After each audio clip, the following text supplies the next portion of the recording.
Meus amigos, nesta semana nós vamos iniciar uma série de vídeos, de filmes que irão antecipar e dar uma ideia a vocês do livro que nós estaremos lançando em meados do mês que vem no Brasil.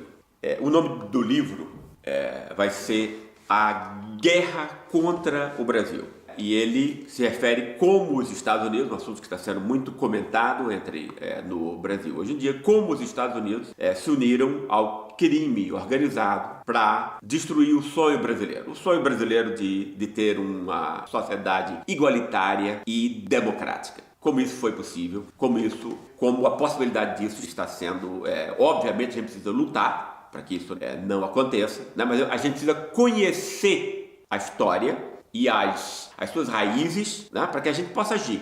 Todo comportamento humano ele é cego se ele não está esclarecido pelas ideias, né? E o que eu quis fazer no livro, ele tem a ver com o quê? Ele tem a ver com a tentativa de pegar essa questão da influência americana no Brasil na sua totalidade. Obviamente essas questões estão aí pipocando de um lado ou do outro, na questão do lawfare, na questão da agressão com a perseguição do ex-presidente Lula. Isso está, enfim, a discussão sobre as jornadas de junho, a influência sobre guerras híbridas, etc. Quer dizer, isso está sendo debatido já sobre formas mais isoladas, fragmentadas, mas o que é importante, né, é sempre a gente unir essas diversas concepções ou insights ou visadas fragmentadas dentro de um contexto totalizador, porque é isso que restitui a compreensão do quadro geral, do quadro global, né? A compreensão humana, pessoal, tem esse dado que é extremamente peculiar. A nossa inteligência, ela funciona pela ligação de diversos elos que estão desconectados. Como o mundo é injusto, desde que o mundo é mundo, claro que essa injustiça pode ser maior ou menor, ela só pode ser mantida, né, pela fragmentação da consciência, pelo roubo e o assalto da inteligência das pessoas comuns, né? E a gente só consegue agir contra esse ataque quando a gente restitui essa compreensibilidade que tem que ser sempre totalizadora, né? E é isso exatamente, mais uma vez, que eu tentei fazer nesse livro, né? E aí cabe a vocês dizer que foi bem sucedido ou não, exatamente nessa questão sobre a ameaça e a forma da penetração dos Estados Unidos no Brasil. E eu fiz isso a partir de um próprio estudo de como funciona a política nos Estados Unidos, que ela é sempre testada primeiro nos próprios Estados Unidos, para depois ela ser aplicada mais tarde em outros países. Mas eu quero, nesse esquenta para o lançamento do livro, né, eu quero fazer nessas 4 ou 5 semanas que a gente vai ter, até lá eu quero tocar cada uma das semanas em um dos temas que vai ser aprofundado no livro, mas que tem a ver com questões que são, como a gente sempre faz aqui, a questão do momento na semana. Eu gostaria, para começar isso, tocar na questão, por um lado, da censura ao Porta dos Fundos, né, que foi uma coisa de alguns dias atrás,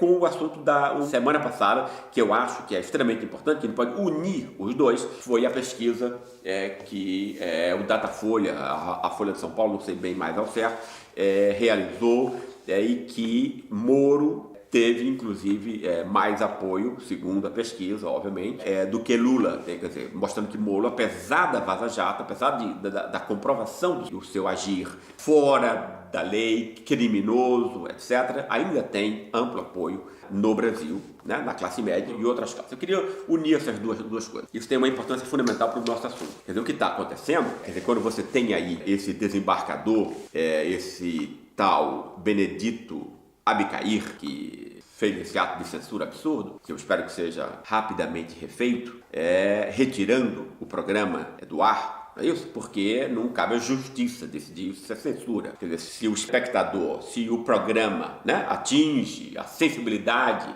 religiosa de alguém, você tem 400 canais, que você simplesmente com o seu canal você põe para um outro canal, não é isso? Agora, a pessoa sensibilizada religiosamente ou de qualquer outro modo não pode exigir e impor, quer dizer, que a sua pele muito fina, muito sensível, seja imposta também às outras pessoas. Esse aqui é o dado real que está em jogo nesse absurdo feito por esse desembargador. Quer dizer, e o que está por trás, obviamente eu assisti, né, programas da televisão do SBT e depois eu acho também da TV Record, onde era posto o fato que a gente está discutindo aqui de um modo muito favorável exatamente a esse cara integralista aí que fez esse ataque absurdo, né? E ele dizendo que não se arrependia, etc. E depois eram entrevistadas as pessoas dizendo que realmente Jesus havia sido atacado e Deus havia sido atacado, etc. Não é isso? Que isso era inadmissível, que isso não pode acontecer. Ou seja, você tem aí uma tentativa por conta da religiosidade evangélica, não é isso? De ter uma espécie de uma lógica como a gente tem em vários países islâmicos, etc. Não é isso? Quer dizer, de uma censura religiosa que diz, a partir da religião, o que é cabível ou não, o que é um completo absurdo, já que o Estado tem que ser separado da religião. Estado, lei, Constituição é uma coisa, religião é uma coisa privada. Cuide você da sua religião, não é isso? Ninguém está impedindo coisa nenhuma, né? Mas você não pode impor aos outros alguma coisa que você acredita. Isso é óbvio. Avançar nessa linha do Estado laico para um Estado religioso, né, é obviamente um projeto fascista que está em curso no país, né? O fascismo é isso. O fascismo tem que se apropriar das almas, né? Tem que se apropriar do convencimento, né? Ele não pode agir só pela força. Não é isso? Quer dizer, a gente vê, e que é um dado, exatamente um dos elementos principais do livro novo, né? A Guerra contra o Brasil, que é exatamente de que essas forças do fascismo entre nós, né? Ela tem um braço religioso de convencimento e ela tem um braço armado, que são as milícias, né? Que está exatamente os dois estão juntos nesse caso da censura ao programa da Porta dos Fundos.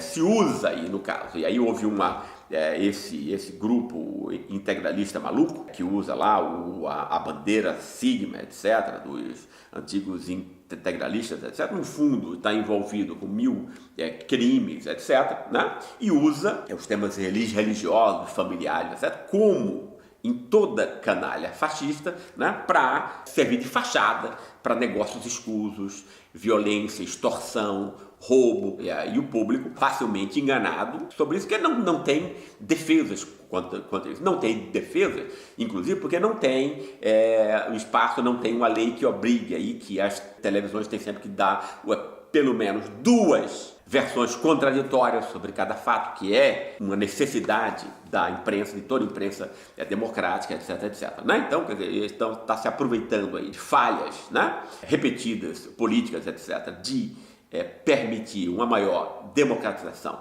do espaço público, imprensa, mídia, etc, para que se ponha, né, uma visão só e uma visão que está ligada à questão de um avanço do fascismo, seja como uma mensagem subrepetícia, liminar, se aproveitando também de que é um povo, né, a imensa maioria dos fiéis evangélicos são pobres ou pobres remediados, que durante gerações aí foram humilhados e tal por uma classe média mais alta, etc. É claro que tem evangélico na classe média, ninguém está negando aqui. Estou querendo dizer o seguinte: a maior parte, é isso que importa, a maior parte é pobre remediado. Está sendo usado, né? Esse ressentimento está sendo usado para que essas pessoas agora sejam enganadas, dizendo: olha, é o líder de vocês que está na presidência da República, né? Etc. Quer dizer, não é. Esse cara é líder de facções mafiosas e lambe-botas de Trump e do grande negócio. Mas são mentiras, né, que estão sendo articuladas, né? E casos como esse da Porta dos Fundos são instantes, e podem ser instantes extremamente importantes, quando tem apoio, inclusive, dessas coisas absurdas como esse juiz Benedito Abicair fez, né? Dando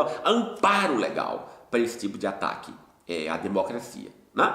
E isso se casa, né, de modo perfeito com esse amplo apoio a Moro, que obviamente tem a ver com o fato de que a Vaza Jato foi amplamente divulgada apenas na classe média, nos setores superiores da classe média, né? Jornais como a Folha de São Paulo, etc., programas de rádio, né? Quer dizer, que vão estar muito ligados a uma influência de um público metropolitano de São Paulo e das grandes cidades, e é de maior nível crítico, etc., né? Mas que não penetrou, por exemplo, nos grandes canais de televisão aberta. Esse público não soube nada da Lava Jato, da Vaza Jato, ou seja, esse público não soube nada das canalices de Moro e de sua quadrilha. Grande parte desse público, ou seja, apoia porque não conhece. E tem uma outra parte que apoia conhecendo, quer dizer, que é uma parte da classe média também, quer dizer, do mesmo modo que esse eleitorado mais pobre, remediado, né, evangélico, né, é fascista por outras razões. É fascista porque é racista, porque o que Moro está fazendo é o serviço do fascismo. E o racismo é a energia de todo o fascismo. É claro que esse racismo, ele tem, num país como o Brasil, né, um país que acredita que a ideia da miscigenação, etc., impediu um racismo que seja explícito, etc., na maior parte das vezes, obviamente. Claro que tem sempre exceções, a gente nunca trata aqui das exceções, o mundo tem tudo, né? Quer dizer, a gente está falando aqui do comportamento médio. O comportamento médio brasileiro ainda é de negar o racismo, etc., por conta do tema da miscigenação, não é isso? Mas essa classe média que apoia Moro é tão canalha quanto ele, porque percebe que de algum modo racismo, não é isso? Não? Quer dizer, claro que ela diz que traveste isso de moralismo, etc., de que é luta contra corrupção, mas como é que pode haver uma luta contra corrupção se não houve nenhuma prova dessa corrupção? Que houve, inclusive, uma corrupção da própria justiça que estava analisando isso. Né? O mundo posto de cabeça para baixo. Né? Então, o que está em jogo aí, né, é o racismo exercido, né, por essa classe média ainda, que apoia Moro sabendo que está apoiando um canalha. Ou seja, sabendo que está apoiando um cara que está agindo, né, contra qualquer forma de diminuição das desigualdades que estavam pondo negros e pobres fora do seu lugar para esse tipo de gente na classe média. Ou seja, o que a gente tem aí, pessoal, né, são duas formas de fascismo que são alimentadas pelo racismo. Uma nesse nível evangélico miliciano extremamente perigoso, que ficou exposto agora nesse caso da Porta dos Fundos, conjugado, né, porque aí tem uma aliança de classes aí que é importante e é uma aliança eleitoral também, né, entre esses setores obscurantistas que estão sendo tornados. Isso está acontecendo ainda, né? Isso ainda não é um fato. Esses canais de televisão, Edir Macedo, etc., estão agindo para isso. Não estão dando nenhuma forma de contraposição e de uma opinião contrária para os seus ouvintes. Estão manipulando os seus ouvintes, né, para que achem mesmo que a culpa é do Porta dos Fundos, que está pondo uma forma de ver o mundo, não é isso?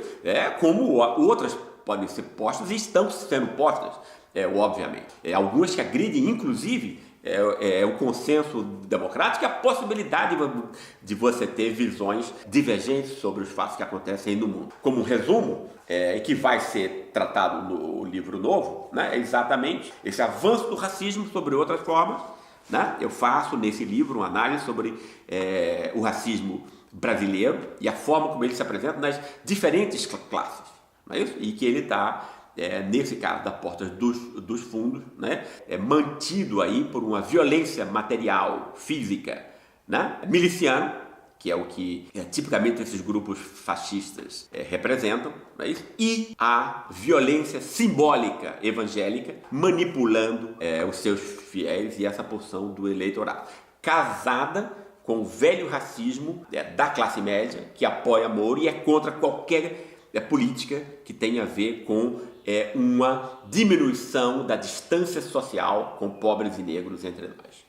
Grande abraço a vocês. Na próxima semana vamos ter mais assuntos que foram tocados no a guerra contra o Brasil, e eu espero que isso esquente o interesse de vocês pelo livro, que eu acho que é uma discussão extremamente importante e é feita de um modo totalizador, né? Unindo todas essas questões políticas, econômicas, culturais, jurídicas, etc., dentro de um pacote só. Grande abraço a vocês.